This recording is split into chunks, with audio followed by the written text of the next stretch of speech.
All right, guys, time for our second lesson. Today we're going to talk about factoring polynomials, and there are a couple ways to do that, but we are going to factor using the greatest common factor. So before we start, I'm going to refresh your memory on what it means to factor, and then we'll talk about how that applies to what we're doing today. So you should be on the note page that starts with a warm-up, but then it says what is factoring underneath the warm-up. So that's where we're at. So before we start with the notes, I am going to show you an example of some factoring. So when you're finding the greatest common factor between two numbers, what you got to think about is their prime factorization. So like, what numbers can they be divided by evenly? So 35, we can take 7 and, well, 35 divided by 7 and 35 divided by 5, and those are going to give us the actual, whole number. We can't factor those down any further because 7 and 5 are both prime numbers. So that is the prime factorization of 35. When we go over here to 42, we know we can take 2 times 21 and get 42. Then 2 doesn't go any further, but 21 does, and we can do 21 by 7 and 3, and neither of those can get any further. So the prime factorization here is 2, 7, and 3. Now, what we want to look for is the greatest common factor between 35 and 42. And on this chart here, you can see that both of them have a 7 in common. So the greatest common factor of 35 and 42 would be 7. All right, now let's bring it in. Here is our notes for today. I want you to start with this warm-up here, and I'm going to give you a few minutes to do so.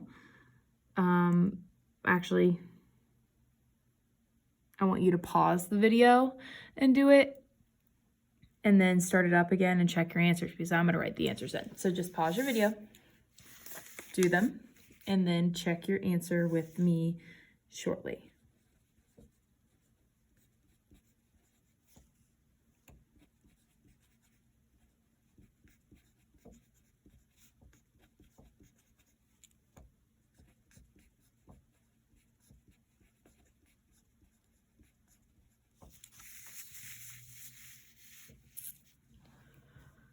Alrighty, when you're back, you should see these answers here. So all you're doing is distributing a monomial to either binomial or a trinomial. And when you do that, again, don't forget, multiply coefficients, add exponents because you are using the product rule. And so that's where these answers come from. A times 3a is going to give us 3a squared. And then a times 7 is 7a. Negative 2m to the first times m to the second is going to give us negative 2m to the third.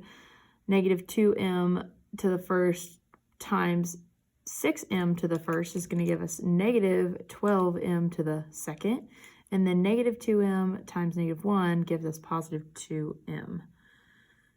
And finally, the last one, 4x cubed y times x squared. We only combine the exponents on the x, right? Because there is no y with this term, so y is just going to be tacked on to the end. So we've got 3 plus 2, which gives us x to the 5th, and then the y, like I said, just comes on the end because of alphabetical order.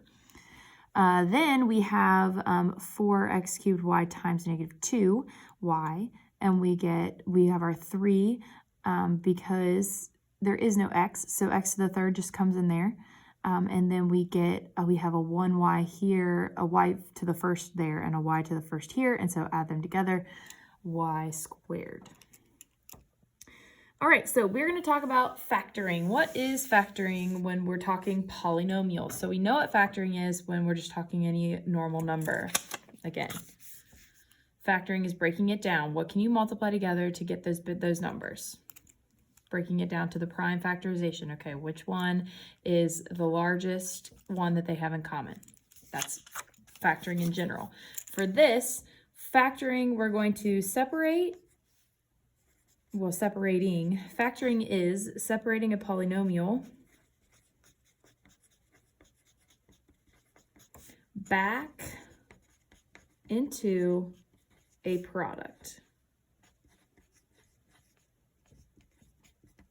So basically what that means is when we go here to say like the answer that we got for these warm-up questions, and we work back to this form or the product form. So that's what we're going to be doing. We're going to be working backwards. So instead of distributing and finding the answer, we're going to work backwards. We're going to put it back into this form.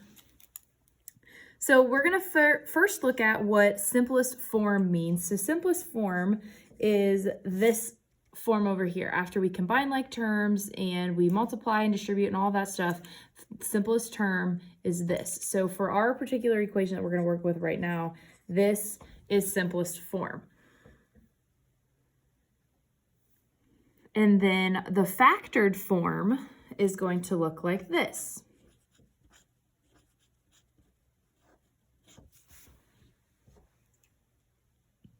Whoa, whoa, whoa, Miss Cavola. Now, where did you get that? Well, let's talk about it for a second. So when it comes to factoring these polynomials, we have to first look at the coefficients, okay? So looking at simplest form, and our coefficients are 8 and 4. We need the greatest common factor between 8 and 4. Well, let's see. What could we divide 8 by to get it the smallest that we can? Well, we can divide it by 4, can't we? Yep. What about 4? If we divide 4 by 4, we're going to get 1. So that is a whole number, along with, 2. 8 divided by 4 gives us 2. That's a whole number. So the greatest common factor between 8 and 4 is 4. And I'm going to give you a tip. When you're factoring, that's something that you want to look at. You want to first look at and see if either of your coefficients can go into the other. And that will make your life easier just to start there, because usually that works. So then what they did was they said, all right, we decided that the greatest common factor is 4. So I'm going to write that off to the side. GCF greatest common factor is 4 for the coefficients. So then what they did is they divided both of the terms by 4. They pulled the 4 out to the front here, and then they divided by 4. But we'll get there. Sorry, I jumped ahead of myself a little bit there, because 4 is not the greatest common factor of this particular expression, because we also have a's involved. And so when it comes to the variables, you want to take away as much as possible that they have in common. So a squared and a, both of those have at least one a, right? Because this is a to the first power, and so there's at least an a to the first power here. And this one has a to the second power, so there's definitely an a to the first power in that one. So we can also pull out an a, and that is our greatest common factor of the whole thing. Then once we have that greatest common factor, we can then divide both of these terms by that greatest common factor. So over here in the factored form, what they did was they pulled out 4a, like we did, okay? And then they divided both of these terms by 4a. So again, 4 divided by 4 gives us just 1, and then a squared divided by a, well, one of those is going to cancel out, and that's going to leave us with a, okay? Then we have to divide 8 by 4 and get 2. And then a divided by a is just going to be 1. So 2 times 1 gives us this 2 without a variable. And I hope that made sense, but that is the factored form of 4a squared plus 8a. Polynomials that cannot be factored are called prime. Just like a number that can't be factored is called prime, polynomials that can't be factored are also called prime. So when you see something and you don't think it can be factored, then the answer is probably prime. All right? So, factoring with greatest common factor. There are several factoring methods. The approach depends on the polynomial. But for today, we're going to start with identifying the greatest common factor. And it lays it out for you. Here are the steps to do just that. So step 1, identify the greatest common factor of the polynomial. So like we did up here, you're going to look at the coefficients first. So we looked at 4 and 8, and we decided that 4 was the greatest common factor of those. Then you want to look at the variables. So a variable must be present in all terms to be a greatest common factor. So for example, if I have 4x squared plus x plus 1, and I was trying to factor that, I can't pull out x because this one doesn't have an x. Okay, so it has to, if there was an x here also, x would be a greatest common factor. But if there is not, then you can't use the variable. You would only use the coefficient. I'm going to erase that. All right. A variable, if the variable is present in all terms, take the one with the smallest exponent. So up here, again, this one had a to the second, this one had a to the first. So we took away that a to the first because we said a to the second has at least one a to the first. So we were able to take that out, and it left us with an a here and no a here. Then the second step is to divide each term by the greatest common factor and leave the remaining factors in parentheses, which is, again, what we did up here. We divided both of these terms by 4a, and that's what we got. The final step is to check your work by distributing. So if we take this and we distribute this 4a to both terms, our final answer is going to be 4a squared plus 8a. So when you finish, make sure that you attempt to check it and make sure that you're doing it right.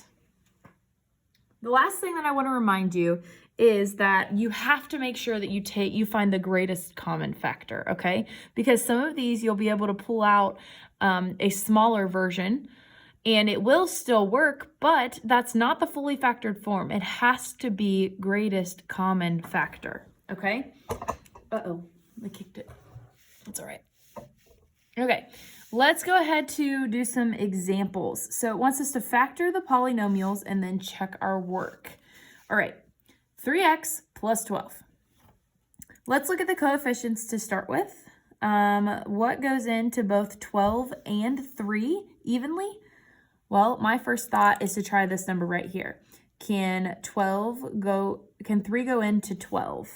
It can, and it goes in 4 times. So that's something to keep in mind for when we divide. So they both have a 3 in common, right? So I'm going to pull the 3 out front. Then I'm going to start my parentheses because they don't have an x in common. So I can't put the x down there with it. So if they both have a 3 in common, my last step then to finish is to divide both terms by 3. So 3 divided by 3 is going to give me 1x. And then 12 divided by 3 is going to give me positive 4. So the factored form of 3x plus 12 should be 3 times x plus 4. Let's check. 3 times x is 3x, and 3 times 4 is positive 12. It matches. We got it.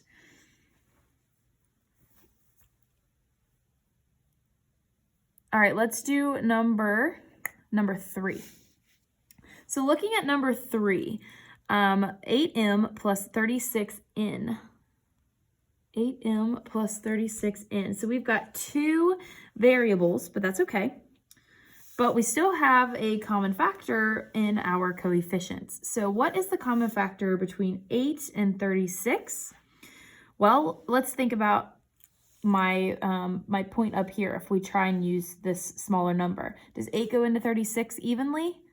No, it does not. So we can't use 8. So we have to think about, okay, what else could go into both 8 and 36? And my answer for that is 4, right? We can divide 8 by 4 and get 2, and that's really small.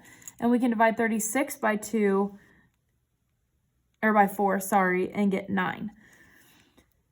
So we pull out our 4. I can't pull any of the variables down here because we've got different ones. So I'm going to get my parentheses ready. Okay, and I want to, again, take 8 divided by 4 and get 2m plus 36 divided by 4 and get 9n. Checking our answer. 4 times 2m is going to give me 8m plus 4 times 9n is going to give me 36n. And that matches.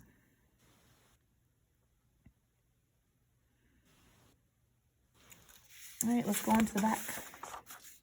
Let's do a couple other ones that stand out to me that I feel like we need to practice with.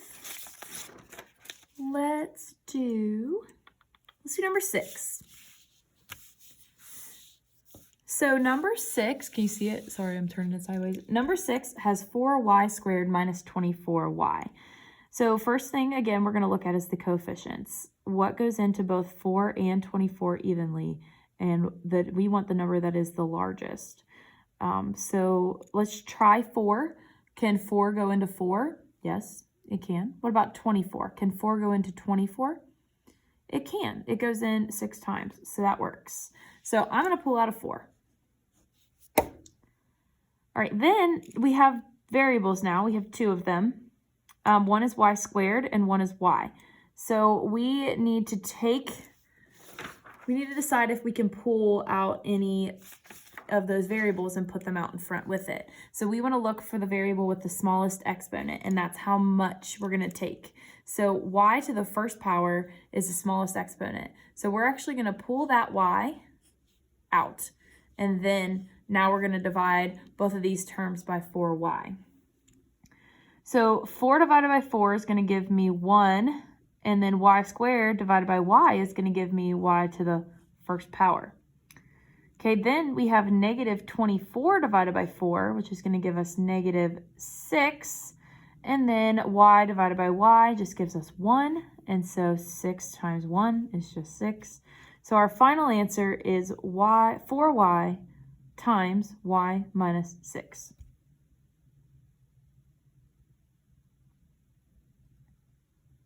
All right, let's take a look at number 9. Number 9, we have 15a squared b minus 30ab. So again, coefficients first. Greatest common factor between 15 and 30. Well, can 15 go into 30? Yeah, it can. So we can use 15. So we're going to pull out 15. All right, now we need to look at our variables. So how many a's do we have? We have a squared and a. So we're going to take the one with the smallest exponent, which is going to be a to the first, and we're going to pull that out here. And then we have a b to the first and a b to the first. So because both terms have a b, we can also take that out.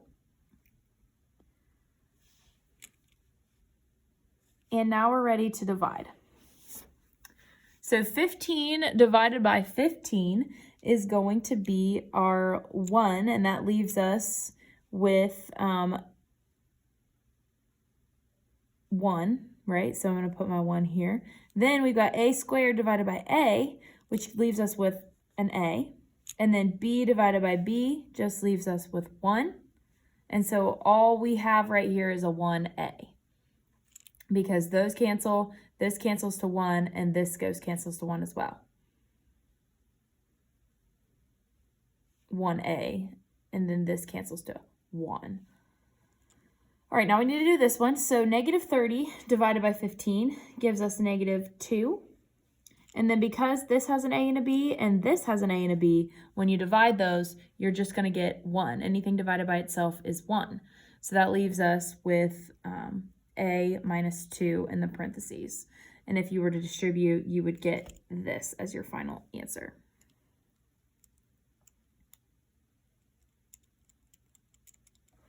Let's do number 13. Number 13, 5x minus 13y. What is the greatest common factor? Can 5 go into 13? No, it can't. can anything go into 13 other than 13 and 1? No. So, since nothing can go into 13 other than 13 and 1, this number is not 13 or 1, so we can't factor this. This is not able to be factored, so that makes our answer prime.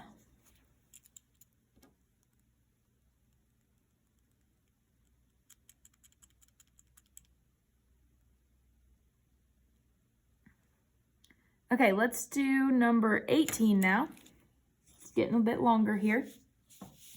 Number 18, greatest common factor. Greatest common factor between 12, 36, and 6. So don't worry about the negative signs right now. Just focus on the numbers, the coefficients. So can we use one of these three numbers as our greatest common factor between them? We can, because 6 goes into 36, and it also, 6 goes into 12. So we can pull out a 6 to the front. All right, so now we've got our coefficients down. Let's look at our exponents. So A's, we've got 5, 4, and 2. So again, according to the rule on the front, we want to pull out the one with the smallest exponent. And so that's going to be a squared. So a squared is going to go here next to the 6. And that takes care of our A's. And then we have b squared, b to the third, and b squared. So we want to take the smallest of those again, and that's going to be b to the second. So we pull out b squared. And those go away too. Okay, now I'm going to erase all that so I can see it to divide. Make sure I get everything right. Actually, it's going to be a little bit longer than that. Okay, so first let's start here. 12 divided by 6 gives us 2. Okay, now we're going to be dividing with exponents here. So remember, the quotient rule says that when we divide exponents, dividing terms with exponents, we have to subtract our exponents. So a to the fifth divided by a to the second, we're going to take 5 and subtract 2, and that's going to give us a cubed. And then we're going to take 2 and subtract 2, and that gives us b to the 0, and that just equals 1. So we don't have anything else to write there. That just cancels out. So the first term, when you divide it by what we've decided to factor out, it's going to leave us with 2a cubed. All right, now we move on over here. Negative 36 divided by 6 is going to give us a negative 6. All right, and then again, a to the fourth divided by a to the second, we're going to subtract those exponents. 4 minus 2 gives us a to the second. And then b cubed divided by b squared is going to be 3 minus 2, which just leaves us with b.